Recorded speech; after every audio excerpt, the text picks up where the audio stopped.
Hoy vamos a empezar nuestro recorrido de África por el norte, por el Sahara, para terminar en el África subsahariana, que es donde se va a desarrollar el grueso de nuestra historia.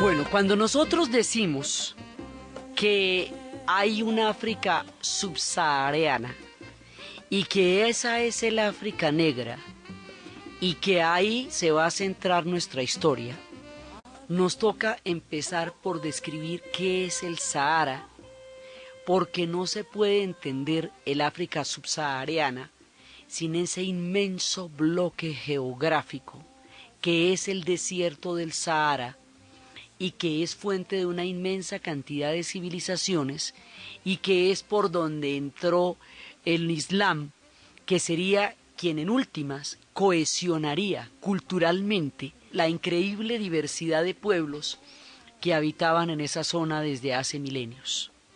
Entonces, lo que nosotros llamamos el desierto del Sahara, usted coge el mapa de África y ve un pedazo amarillo enorme. Ese pedazo amarillo que ve grandísimo y debajo se pone verdecito un poquito, pedazo amarillo se llama el desierto del Sahara. Tiene 8.6 millones de kilómetros cuadrados, es decir, casi la superficie del país de China. Limita al norte con el Mediterráneo, con el Mar Rojo, por el oriente, lo que lo lleva a estar al lado de la península arábica y lo que emparenta la historia con los árabes, y por el otro lado con el océano Atlántico, ese es el Sahara. Ahí, ¿quiénes están? Ahí está, empezando por el oriente, Egipto, Libia, Túnez, Argelia, Marruecos, Sahara Occidental, Mauritania. Son los países, digamos, que bordean la costa. Mali tiene más de la mitad del país en el Sahara, Níger también tiene una buena parte del país en el Sahara, Sudán tiene una buena parte del país en el Sahara y Chad tiene un pedacito. Entonces, esos son los países, son 10 países, pero los de arriba están todos contenidos en el desierto, mientras que los de abajo están mitad en el desierto, mitad en el Sahel. Y en el Sahel es donde empieza el África subsahariana. Entonces, cuando uno se mete arriba, en esta parte, se da cuenta que en las costas va para el Mediterráneo. Eso quiere decir que por ahí pasaron los fenicios, pasaron los griegos, los romanos, Bizancio, el Islam, los otomanos, los franceses, los ingleses. O sea, todo el mundo ha pasado por ahí, razón por la cual además eso después sería una colonización francesa, pero eso es mucho después. Entonces, nosotros empezamos nuestra historia por un mundo que los griegos, que alcanzaron a saber bastante de geografía porque en tiempo de los Ptolomeos alcanzaron a llegar a Egipto, no se les olvide que los Ptolomeos llegaron a tener una dinastía completa en Egipto. Originalmente lo llamaban Libia para referirse a este continente, Libia, que es como se llama el país donde en este momento está librándose la gran rebelión contra el gobierno de Gaddafi, que tiene intervención de la OTAN y todo el mundo allá. Libia se referían a todo el continente. Pero la ciudad más importante de este tercer continente era Cartago. Cartago la fundan los fenicios, es una colonia fenicia y es una historia muy bonita la fundación de esta ciudad. Pero el nombre con que los romanos lo escribían era África. Así lo llamaban, y Frica le dicen en otras áreas, y los africanos se refieren a sí mismos también como Fanafri. En Bámbara se dicen Fanafri. Entonces, se decía que podía querer significar afros, que quería decir espuma, es decir, la espuma, la tierra que quedaba al otro lado de la espuma del mar. Porque si usted se para en el Mediterráneo desde Grecia, desde Roma, al otro lado de la espuma del mar, pues empieza un continente grandísimo. Los romanos le ganaron la guerra a los fenicios, a Cartago, con una batalla impresionante. Y para describir, pero ellos se la ganaron, mejor dicho, por un marcador muy estrecho, o sea, por un pelito hubieran podido ser los fenicios los que fueran dueños de todo el Mediterráneo y no los romanos. Entonces, para describir la grandeza de sus hazañas y magnificar el tamaño de sus victorias, dijeron que ellos habían ganado era contra toda África, como si toda África hubiera estado representada en la ciudad de Cartago, contra lo cual ellos ganaron. Y así el área se fue terminando llamando África por los romanos, según la fuente que vamos a utilizar para los nombres acá, Isaac Asimov.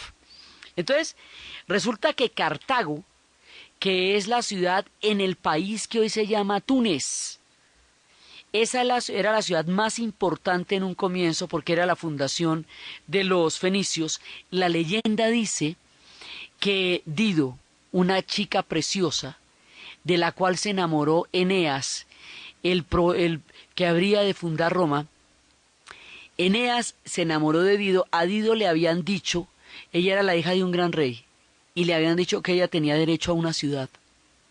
Y ella, el rey, digamos, cuando ella fue a hacer efectiva el derecho a la fundación de una ciudad, le dijeron por burlarse de ella, que le iban a dar una ciudad del tamaño del cuero de una vaca. Y ella lo que va a hacer es partir el cuero de una vaca en tiritas tan pequeñas, tan delgadas, que atadas las unas a las otras, en una forma de cuadrante, le va a dar un territorio bastante considerable. Y ese territorio es Cartago. Ella es la fundadora de Cartago, según la leyenda. Ella recibirá a Eneas cuando está saliendo de la destrucción de Troya. Cuando sale Troya le dicen que él tiene que salir de ahí porque su destino no está allá. Su mujer va a morir allá, él se voltea, mira, ella no puede irse. Y en el camino va a llegar hasta Cartago. Allá se va a enamorar de Dido, Dido se va a enamorar de él. Y después una noche cuando ella está dormida la abandona. Sigue su camino porque él va para el Valonga y eventualmente de esta historia va a terminar la fundación de Roma y ella va a morir de amor, cuenta la leyenda. Cartago, una ciudad absolutamente importante en el país que hoy se llama Túnez, que fue el que empezó la gran rebelión que hoy sacude la placa tectónica del África del Norte y del Medio Oriente. Fue en Túnez donde empezó todo en la actualidad en enero de este mismo año. Entonces, ahí estamos empezando el África y ahí empiezan un montón de civilizaciones y un montón de pueblos. Los egipcios están desde el principio de los tiempos. El Sahara los protegió porque era inaccesible. Durante muchos siglos el Mediterráneo todavía no se había poblado cuando los egipcios ya eran una gran civilización y el desierto árabe por el oriente hacía que los desiertos aislaran a Egipto y el Nilo lo alimentara. Razón por la cual ellos pudieron desarrollar semejante civilización sin mayores interferencias, por lo menos durante los primeros 9 siglos del Imperio Antiguo, antes de que llegaran los hicsos y antes de que llegaran otros pueblos que más adelante entrarían en contacto con ellos. Entonces, los egipcios están en lo suyo y es en toda la parte del Sudán. Entonces, esta África, que es por donde empezamos, tiene una parte en la que ellos llaman el sur, es la que ellos llaman la tierra, el nombre de Sudán. Sudán para ellos significaba negro por el color de la piel de los pueblos que están de para abajo, las tierras de los negros, que eran el territorio de todo el Sahara y también en toda la parte del Sudán. Esa franja va a ser conquistada más adelante por los franceses y a todo este territorio lo van a llamar Sudán Oriental, lo van a llamar Sudán Occidental. El Sudán Occidental va a ser Malí y el Sudán Oriental va a estar en protectorado con otros pueblos y más adelante cuando se independicen solo un país quedará con ese nombre, con el nombre de Sudán y ese gran país quedará partido en dos a partir de julio de este año que ha nacido el último país, el más reciente de los países, Sudán del Sur. La capital de ese Sudán del Norte es Jartum. Entonces, ahí nos estamos adentrando en la manera como llaman al continente. En África, los árabes llaman al Sahara desierto. Sahara quiere decir desierto. El desierto del Sahara es desierto, que es la manera como ellos se van a encontrar. Entonces, aquí están surgiendo una cantidad de pueblos, pero va a haber un vehículo que va a convertir al Sahara en un mar interior y que lo va a hacer transitable y que lo va a hacer posible, que va a permitir el comercio, las rutas, la llegada de las religiones, de las ideas, aquel a quien todo se le debe agradecer. Se trata de el camello. Sin el camello, noble animal capaz de recorrer distancias increíbles, guardar cualquier cantidad de agua, almacenarla durante largos pasos, no podría existir la historia tan rica y maravillosa que existe en el Sahara. Entonces, en el norte están las ciudades costeras, que es donde se entran en contacto con los pueblos occidentales. Abajo hay unos montes que se llaman los montes Atlas, que es prácticamente la única cadena montañosa que hay en toda el África. En Kenia está el monte keniano y en Tanzania está el Kilimanjaro y las montañas de la luna, pero por lo demás casi todo es plano. Entonces el único pedacito son los montes Atlas, que son los que dan el verdor y que son los que permiten el agua para que las ciudades costeras se hayan desarrollado tanto. Y por esa razón son esas donde se van a entrar en contacto con las otras civilizaciones. Debajo de los montes ya empieza el desierto. Y en el desierto solo los camellos pueden transitar ignotas distancias y allí van a estar los pueblos berber, una inmensa cantidad de pueblos, y estarán los nómadas y los pueblos tuareg.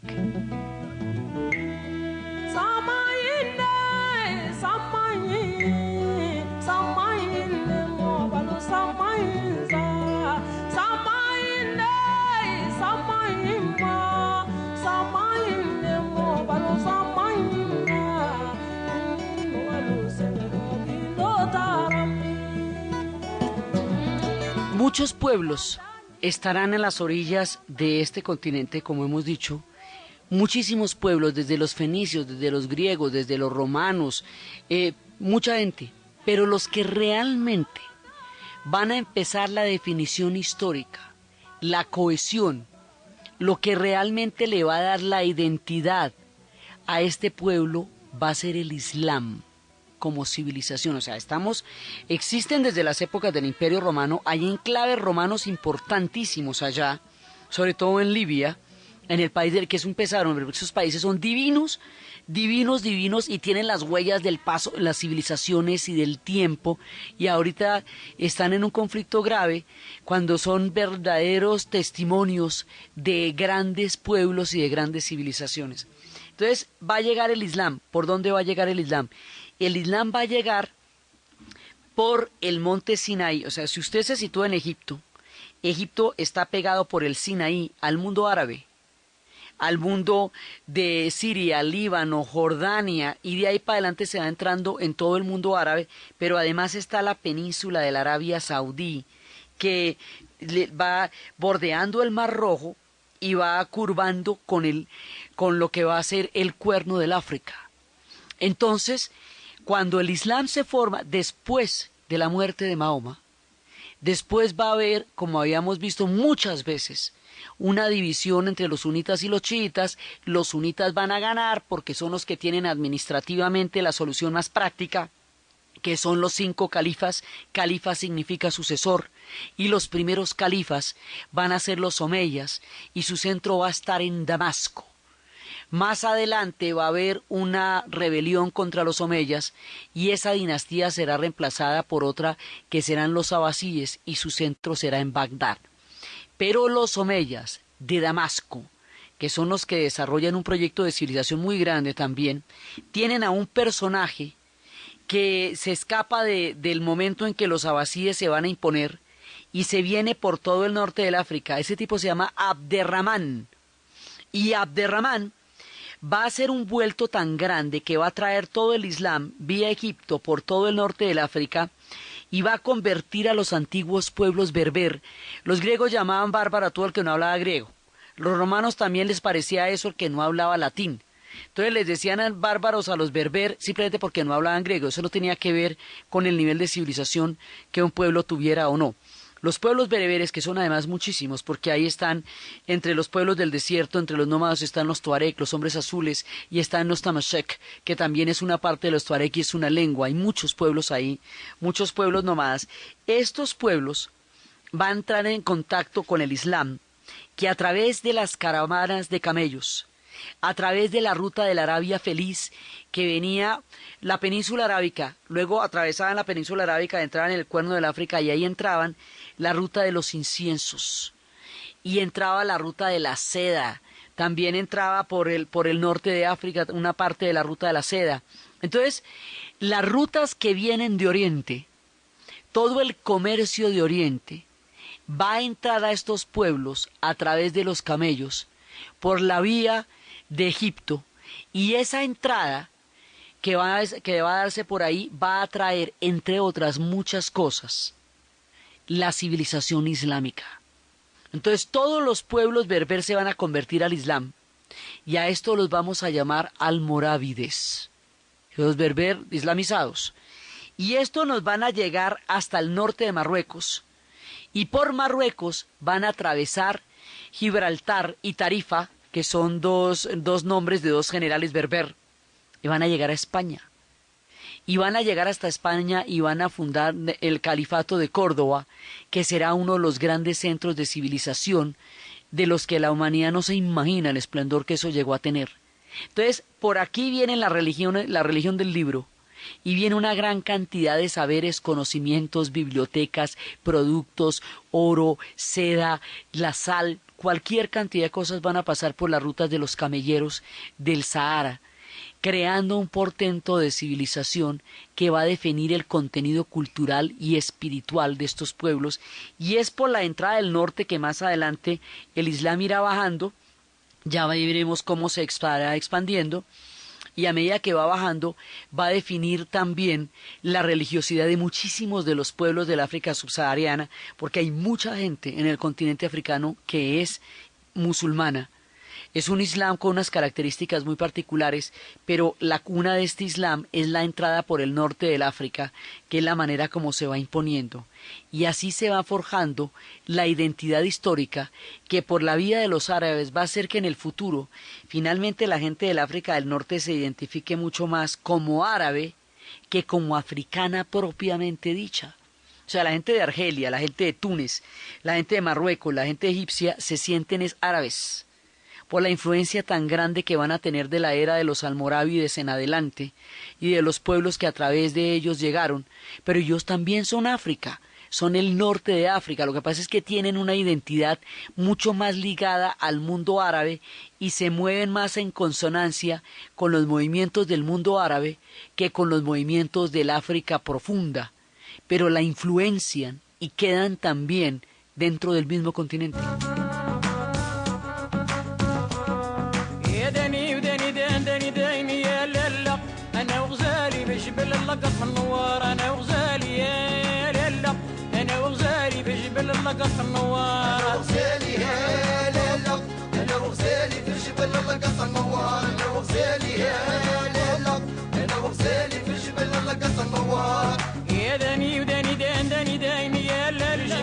A toda esta región la vamos a conocer también con el nombre de Magreb, y es un antiguo nombre. Entonces el Magreb, el África del Norte, el África de influencia árabe, todo es toda la misma. Y cada uno de estos pueblos que se van a formar tiene un papel absolutamente preponderante en la historia del continente, porque en la época de la descolonización, cuando la veamos mucho más adelante, Argelia va a tener una de las independencias más duras y más fuertes de todas. Y los marroquíes van a tener una influencia muy grande en la medida que se van a extender y van a influenciar otros reinos. Entonces, estos pueblos se van a poner en contacto los unos con los otros y se van a influenciar los unos con los otros. Hoy por hoy, en estas regiones, el idioma es el árabe, pero todo el mundo habla francés. Todo el mundo habla francés. En Egipto la gente habla más bien inglés, porque allá la presencia en el futuro sería de los ingleses. a partir de los ingleses y los franceses, pero luego de los ingleses que lo convertirían en un protectorado. Entonces la gente se habla ya en francés y se habla en árabe, y los idiomas oficiales son en árabe. O sea, los argelinos hablan árabe, los tunecinos hablan árabe, los egipcios hablan árabe, escriben en árabe, son pueblos del Corán, son religiones del libro, son musulmanes. Esa es su identidad histórica y tienen toda la influencia, mucha influencia europea por la franja mediterránea. O sea, hay una telita que es la franja que está en las ciudades del Mediterráneo. Hay los montes Atlas, que son los que producen el agua, y debajo ya empieza el gran desierto del Sahara, que es el que define una forma de vida. Por eso se presentan casos, como en Marruecos, que hay una cultura saharaui, que es como le decimos a los habitantes del Sahara, que es distinta a la cultura del resto de Marruecos y reclama por eso también independencias y derechos de autonomías en los cuales no se han podido poner de acuerdo porque Marruecos juega un papel fundamental en la herencia islámica y el rey de Marruecos es el comendador de los creyentes y él no va a permitir que eso se parta. Eso es una discusión grande entre los pueblos saharauis y estos pueblos de la zona costera que son los países del África del Norte propiamente dichos. Entonces, en este gran desierto van a llegar una gran cantidad de pueblos y de civilizaciones, y eso nos va a llevar a la fundación de una ciudad que va a ser la síntesis de todo lo que significa este mundo, y esa ciudad que va a ser la síntesis de todo lo que significa el mundo del África del Norte y que nos va a unir el África del Norte con el Sahel, o sea, debajo de la franja del Sahara, donde termina el desierto del Sahara, empieza otra formación geográfica enorme que se llama el Sahel. El Sahel va desde el cuerno del África hasta Senegal. Y si usted le da la vuelta, le va a coincidir con el nordeste brasilero. Acuerde que este continente era uno solo, ¿no? América Latina y África eran un solo continente y luego se partieron. Entonces, si usted ve la forma cuadra, y de esa manera también nosotros tenemos una cantidad de influencia de ellos en muchos sentidos que ya veremos. Entonces, ahí en ese punto vamos a tener una ciudad que está entre el Sahara y el Sahel. O sea, donde aparece esta ciudad ya empieza el mundo saheliano y nos vamos a ver con la vera del gran río Níger. Y de ahí para arriba empieza el Sahara donde termina el río Níger, y una vez que empiece el Sahara eso no se va a acabar sino hasta el Mediterráneo, más o menos. Esa ciudad es legendaria, es misteriosa, es sabia, es poderosa, está llena de leyendas, gravita sobre la imaginación de todos los seres humanos cuando se habla de lo más remoto y de lo más lejano. Esa ciudad se llama Timbuktu.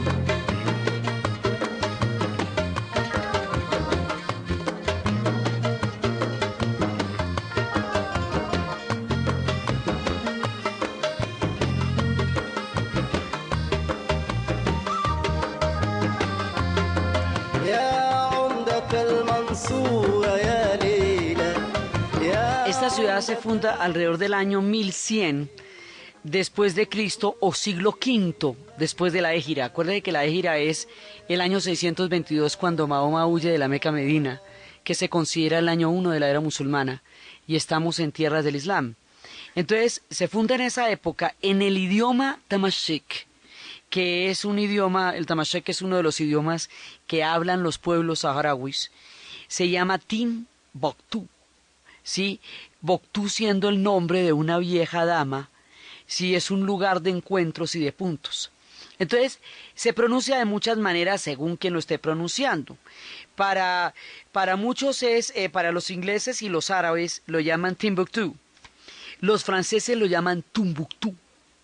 Tinabactú es como le dicen los tuaregs. Y Tombuctú es como le dicen los habitantes de la ciudad actual. Mejor dicho, usted lo dice como quiera. Porque cada cual lo dice, puede decir Timbuktu, puede decir Tumbuctú, como quiera. Porque cada uno lo dice de una manera diferente, pero fundamentalmente es la misma cosa. Entonces, ahí hay una formación geográfica muy particular. porque hay grandes ríos que definen el África. El Nilo, que es el más largo de todos y que va hasta Uganda, pues, y hasta el lago Victoria. El río Níger, que tiene 5.000 kilómetros de trayectoria, 1.000 de los cuales están en el país de Mali, que es donde queda Timbuktu. Y el Congo, que es otro río gigantesco, y el río Zambezi, que está abajo en el sur. Entonces, alrededor de los ríos se van a dar las historias. Entonces, resulta que el río Níger, que como les digo tiene 5.000 kilómetros y le da el nombre a un país, Níger se llama así por el río, tiene 1.000 kilómetros en el país que actualmente se llama Mali.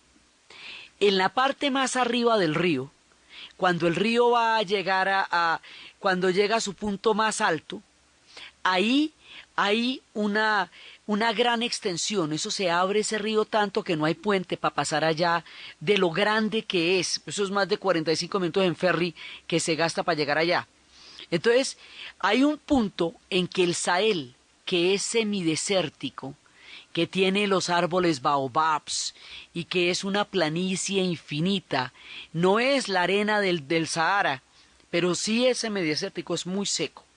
Hay una parte en que eso se pone verde, verde, verde, verde, verde, como un camino de árboles donde se alcanzan a ver patos, y cuando termina esa parte verde, aparece un letrero que dice bienvenidos a Timbuktu. Y ahí, donde usted entra, por esa puerta, empieza el desierto del Sahara, viniendo desde el Sahel, y no se le va a acabar hasta que le acabe el mapa. Va a ser absolutamente eterno. Esta ciudad, por su situación geográfica, se convierte en un cruce de caminos, no solamente de todo el Sahara entre el oriente y el occidente, sino de toda el África entre el norte, el centro y el sur. Haga de cuenta, usted puede hacer un cuadrante como una cruz horizontal y vertical, y Timbuktu le va a dar el punto por donde pasa todo eso. Como es el proceso de islamización del África, como están llegando no solamente el libro, no solamente el Corán, sino todo el conocimiento del mundo árabe, recordemos que el mundo árabe llegó a conocer en sus épocas de mayor esplendor los trasplantes de córnea, la cámara oscura, el álgebra, los logaritmos, los algoritmos, los grandes médicos como Avicennas. O sea, el grado de conocimiento llevó a que Timbuktu fuera una ciudad de universidades, de grandes bibliotecas, una ciudad donde se concentró todo el conocimiento del mundo árabe en el norte del África. La ciudad más importante, ella tiene una ciudad gemela, paralela, que queda al otro lado del río Níger, en un afluente del Níger que se llama el Bani. La ciudad se llama Yené. Yené. Yené es declarada en este momento Patrimonio Histórico de la Humanidad. Y son las dos ciudades gemelas porque son las dos ciudades islámicas por excelencia. Y Yenú es todavía más antigua porque Yenú es un asentamiento que data de la época de los romanos. Pero después esa fue abandonada y se creó la nueva ciudad que se llama Yené. Sin embargo, ellos se remontan a sí mismos en Yené, Yenú, y es donde están todas las mezquitas de barro.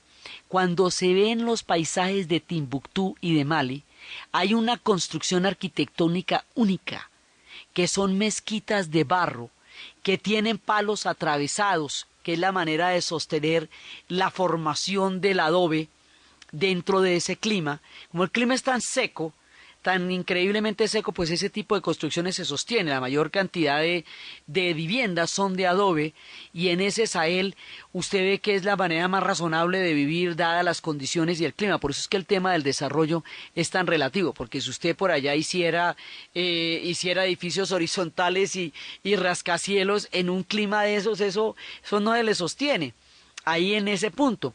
Entonces se hace la gran mezquita y esas ciudades son de barro, pero son una arquitectura de barro absolutamente increíble y gigantesca. Y en la mezquita de Timbuktu van a contratar, hacia los años 1200 y pico, van a contratar a un arquitecto andaluz para que haga la mezquita de Timbuktu. ¿Por qué andaluz? Porque es que los almorávides y todo este mundo de Abderramán va a llegar hasta España. En esa región, que era donde habitaban los vándalos, que se llamaba Vandalucia, Al llegar los árabes, le van a dar su vocablo, y su vocablo significa al-Ándalus. Al-Ándalus después lo llamamos, ya cuando los árabes hayan sido expulsados de ahí, se llamaría Andalucía. Es lo que llamamos Andalucía, donde queda Sevilla, donde queda Cádiz, ¿sí? Entonces, recordemos que los árabes van a estar 7 siglos allá, razón por la cual en el español hay más de 4.000 vocablos árabes, porque son esos andaluces los que van a venir aquí a América en una gran medida. Entonces, un día que usted esté desocupado, se pone a contar todas las palabras que empiezan por al. Así tempranito, aljibe, alacena, almacén, almohada. También se puede poner del tamaño de los jugos que tomaban ellos con leche, a los que le decían sorbete, o la masa que comían los moros, a la cual se le llamaba mazamorra. Entonces, bueno, ahí para adelante uno se puede poner en esas lo que quiera, porque esos son, digamos, eso será una formación importante de lo que en el futuro será en español. Ellos tendrían una poesía de Mexegels y Moaxajals que después harían posible el español junto con el latín y junto con las lenguas romances. Por eso es que nosotros no decimos bleu ni bleu, como dirían originalmente en el latín, sino azul. Y no decimos sucre, sino decimos azúcar. Esas son palabras árabes, sí, porque la influencia es muy grande. O sea, ellos nos influencian por donde usted lo quiera ver. Si es por el norte, por el mundo árabe. Si es por el occidente, por el África occidental, por el mundo negro. Si es por abajo, por Luanda, también porque llegaron muchos de esos pueblos. Todo este continente en el futuro va a quedar entrelazado con nosotros de maneras insospechadas, lo que hace que de un extremo a otro tengamos su influencia, tanto en el lenguaje como en la música, porque se juntan los dos caminos, el lenguaje y la música, lo que hace que los ritmos, en puntos donde nosotros no nos lo podemos esperar, se toquen.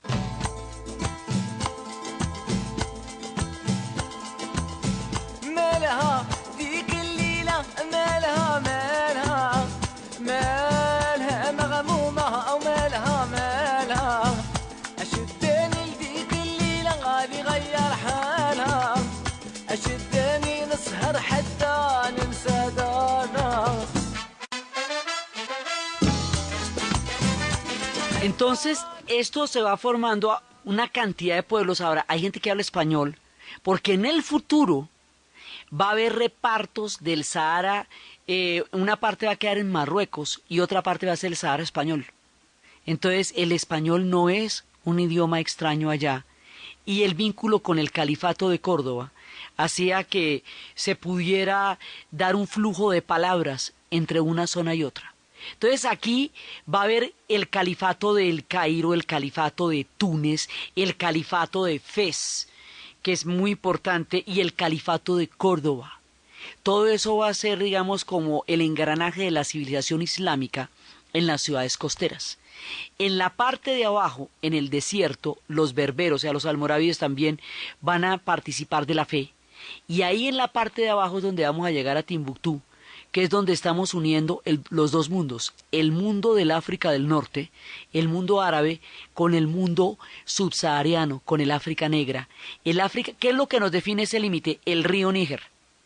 Del Níger para abajo empieza el África negra, empiezan los reinos bámbara, empiezan los pueblos de los imperios, de los grandes imperios que generará lo que hoy es el país de Malí. Entonces, del río para arriba aparece Timbuktu y ahí está el desierto. Del río para abajo está el África negra y están los pueblos bámbara. Y ahí en ese punto cambia la música.